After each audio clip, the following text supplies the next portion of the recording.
you like to run? Whether that's competitively in races or fun in your workouts. If you're someone who runs on a consistent basis, well then this video is going to be great for you. My name's Gretchen and I'm a Pilates instructor as well as founder of Balance to the Core.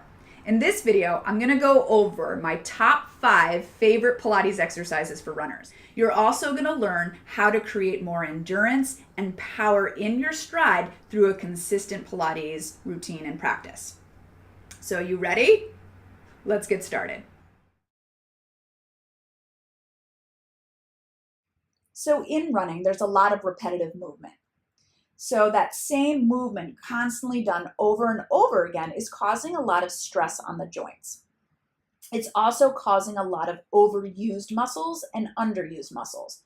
So in that running stride where you're lifting your leg up, the hip flexor gets a lot of work. So the quads are overworked as well as the hip flexion, which then means the hamstring and glutes, which are on the opposite side of the quads, are underused. So they're probably weaker. So we want to strengthen out the hamstrings and the glutes, but we want to do it in a way that's not going to stress your joints because they're getting stressed enough in your constant repetitive movement. We want to strengthen the glutes, strengthen the hamstrings while opening and stretching the quads. So what I want you to do is pull your heels towards your seat. So we're going to do a Pilates bridge, and I'm going to do a bunch of variations to help you. So I want you to get your shoulders down. So we're learning how to properly use our shoulders along our ribs, because when you're running, if you have sort of instability in your shoulders, that can cause a lot of strain on your shoulders as well. A lot of runners do have shoulder pain because of the mechanics of the shoulder. So we want to learn how to properly use that on the rib cage. So I want you to pull your shoulders down, sort of press them into the mat and get your arms long. In this position, there are many people that have a hard time getting the shoulders down because when you're running, a lot of runners round forward. So there's sort of this rounding sensation and closed up chest. So we want to open the chest, push the shoulder blades in the mat, get your arms long. Okay? Now what I want you to do is roll your hips towards you and then start to press them up towards the ceiling. Let's hold ourselves here and scan our body to make sure everything's in alignment. Are your arms still long with your shoulders pressing into the mat? If they start to roll forward, you then lose that openness. So press the shoulders in. You also want to make sure when you did that, you didn't arch through the spine. Pull your ribs in, tighten up the belly. And then think of pushing your thighs forward towards the opposite side of the wall. As you lengthen, you also want to imagine a little ball between your thighs and give that ball a little squeeze. So now everything in your body's working. I then want you to roll down through the spine. And as you roll down through the spine, keep your shoulders pushing into the mat. Try to find each bone of the spine individually on the mat so you articulate and then end with a flat pelvis. So try that again. Pull the pelvis towards you, start to lengthen it up, push into the heels, stretch the thighs forward, squeeze the seat, squeeze the abs, pulling the ribs in, press the shoulders into the mat. The whole body's working, so now we're working proper posture. And then roll it down through the spine, keeping those shoulders pressing in, articulating through the spine. So you can do a few of these, do up to 10. These are great. Creating spinal mobility as well, so your spine stays flexible and strong. Okay, so now I want you to hold yourself up there. Then from here, we can do sort of little hip lifts. Go down an inch, come up an inch. Down an inch, up an inch. And as you do these, the shoulders keep pressing in to the mat, the ribs keep pulling in, and I want you to squeeze right where the glute meets the hamstring. Also feel as if you're pulling your seat bones towards each other to get that whole seat and hamstring area to work. So you got 10 of those. And then for the third variation, stay right here. I want you to take one leg up to tabletop without letting your hips rotate and then bring it down toe heel. The other side, come up to tabletop, nothing tilts. Articulate the foot and then alternate. So what we're doing is we are learning how to keep the torso completely still without rotating it. So that's proper mechanics for a runner. You want to really, when you run, right, you're changing the weight of your legs. So you're running and alternating your feet. So we're doing that here, but we're learning how to keep trunk stability at the same time. Pretty cool, right? And then you can just lower it on down. The next exercise is great for everybody, but let's talk runners here, okay? So your hamstrings are probably a little tight, okay? You might have some IT band issues going on, which can happen because for many runners, the hips are weak and the hamstrings are tight. So we want to mobilize the spine while stretching the hamstrings and creating pelvic stability. So reach the arms up towards the ceiling, pull your shoulders into your mat, stretch your arms back behind you, and only go as far as you can keep your ribs and shoulders down. If they lift, you've lost all the intention of the exercise. So pull your ribs down, pull your shoulders down, and stretch those arms long without elevating them to the ears. So pull the shoulders along the back of your ribs. Flex your feet and take an inhale as you start to lift the head. On your exhale, you're going to continue to lift by pulling your belly into the spine. Don't let it pooch up. So pull your belly behind you as you go forward and then get that lovely stretch of the spine and hamstrings. For most runners, you're probably going to feel your hamstrings mostly here, not the back yet. But through a proper Pilates practice, you're going to start to create more flexibility in the spine. So you're going to feel the spine and hamstrings equally. Because remember, we're trying to develop the muscles with balance. So as you roll down, push your tailbone forward and try to get through each bone of the spine, creating flexibility in that spine. Stretch the arms back behind you. Inhale, start to lift the head on that hard part. Exhale, scoop into the belly, push your heels down into the mat, pull your shoulders down, and then once you hit your pelvis, your shoulders are over your hips, stretch the spine. So pull the belly back. You don't want to shift the weight off the pelvis. We're learning pelvic stability. So pull your pelvis down as you stretch forward. Roll down, push your heels forward, keep them in the mat, articulate it down. All right, so you can do about 10 of these and roll it on up. And you'll create lots of flexibility in the spine, engagement in the torso, learning how to keep the shoulders on the spine, on the back. Now, when you're running and your arms are moving, there's a tendency to sort of round forward. There's a tendency to sort of lean forward when you're going up hills. It's important to keep proper posture.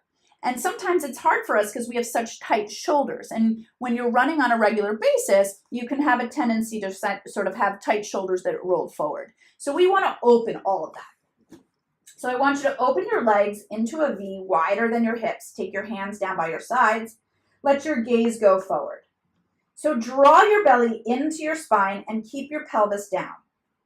You're going to start to pull your shoulders into their pockets. Lift the forehead, nose, and chin, and only go as far as your body can do it. You should be able to elevate your hands here. And then bring it back down. Try that again. Pull the shoulders into their pockets, and then start to bring the forehead, the nose, the chin, and then push the heart through the chest. You don't want to jam through the chin. Make the push through come from the chest. And then you can start to use your arms to help you lift up a little higher if you're comfortable doing so. Feel the shoulders pulling down your back as you draw your belly in further. You're looking forward. Neck follows the spine. Again, don't jut through the neck. And then you articulate it down. Stretch your spine long. Feel each bone of the front of the spine go down individually. And you'll see that's a common thing. The articulation. Pull your shoulders down, draw your belly in, feel your head reaching forward as you come up with the forehead, the nose, the chin, the chest. Pull the belly deep into the spine. Keep pulling the shoulders down, lengthen your legs, and then articulate it down. And you can do about 10 of those as well. After you do those, you always want to push back for a little spinal release in a shell stretch. So just release it on back. The fourth exercise is called leg pull front. This is a great exercise to work the whole torso without rotating it. And you're also going to strengthen the glutes and hamstrings, which is super important for runners, okay? So you're going to get your hands right underneath your shoulders. Your thumbs should be sort of right underneath your armpits. Pull your elbows so the elbow point goes towards the back of the room, and then just soften your elbows. All right, so that's the upper body. Keep it super strong. Keep pulling your shoulders down. As you pull the shoulders down, try not to sink the chest down. Create more space between the floor and your chest.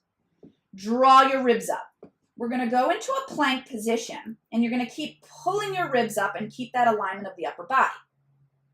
Now squeeze your seat and hover one leg off the mat without tilting your pelvis. So squeeze the seat and hamstring to do that, and then lower it down. Try the other side. Squeeze the seat and hamstring. Do not let anything in your body shift, and lower down. So we're learning how to create torso stability here. Lift and lower. We're also strengthening the upper body at the same time. Squeeze and lower and release. So it's a lot of work to do that without tilting the pelvis and rotating the torso. So you can do about 5 on each side for those. The final exercise is your leg series. So I'm only going to do 2 exercises from the leg series, but it's going to be enough to strengthen the sides of those hips as well as the gluteus medius, which is very weak on runners. And we want to make sure that we keep the hips nice and strong because they're what's supporting your torso, and they're getting most of the impact when you're running. And so when you have those weak hips, it can develop pain in the knee and ankle. So we want to really try to keep everything, 1, working in alignment, but 2, creating more strength around the hip joint is going to alleviate pain and stress on the knees and ankles. So go ahead and line yourself up in a nice long line. So you want to line up so the back of your mat is nice and straight behind you. And then lift your legs up and bring them to the front corner of your mat. All right, so now you want to make sure that you're not sagging anywhere. So lift your underside of your belly here, your waistline, to get nice and strong and long. If you sink the waistline, you then sort of sink your spine. So we want to keep everything nice and neutral. Lift your top leg so it's hip height and stretch it long. Okay, now we have a tendency to sink in our hips, and you'll know that when your top leg is shorter than your bottom leg. You want to really push that top leg longer than your bottom leg. Keep it up hip height. We're going to kick it forward, flexing the foot. Don't let that leg lower. Keep it hip height. You're going to kick, and then you're going to point it back behind you. Make sure that leg doesn't lift up. Keep it hip height. So it's like sliding along a shelf. Kick, pull back. Now, when you do these, you don't want anything in your torso to move. Keep your hip on hip and try not to kind of move with it. Try to stay super still and stable as you move that leg. So you'll do 10 of those. Kick with the abs, squeeze back with the glutes, okay? Then what I want you to do is take your legs in one long line now. You want to bend that bottom leg for a little base of support. And then we're just going to lift that leg up only as high as you can keep your hip stability and down. If I go too high, everything crunches in here and there's a lot of stress going on. So it's not about how high you lift, how stable can you stay. So really keep stretching that hip long as you lift up. You'll do 10 of these. And then I know I said I'd only do 2, but I'm going to stop here and then give little circles. So you're going to do 10 circles in each way. And it's really important to get the up and back sensation. Up and back, and then reverse that circle for 10. Back and up, back and up. Keep your belly tight, nothing in your body should move. All right, so then you'll do 10 of those. So there you have it. Those are my 5 top exercises. I'm sorry if I talk too much, but I really wanted you to understand why you were doing these exercises and how they enhance your running. With a consistent Pilates practice, your running can get super powerful. And when it gets that powerful and you feel that strong, you're going to have so much more fun with it. You're going to have a lot more flexibility with it because you're going to have control of your body, and that's super important. And then when you feel yourself getting stronger, you can go faster for longer periods of time. If you liked this Pilates routine and you want more of it, I have live videos every single day, and I'll put the link here in the description. But every morning I'm on live, and if you can't make it live, you can have access to that replay for that day. So you have a different routine every day. You don't get bored. It's really cool. If you like this video, please give it a like. Please subscribe to this channel if you never want to miss a tutorial. I'll be back next week with another sports-related Pilates routine. So thanks so much for watching, and I will see you next week. Take care.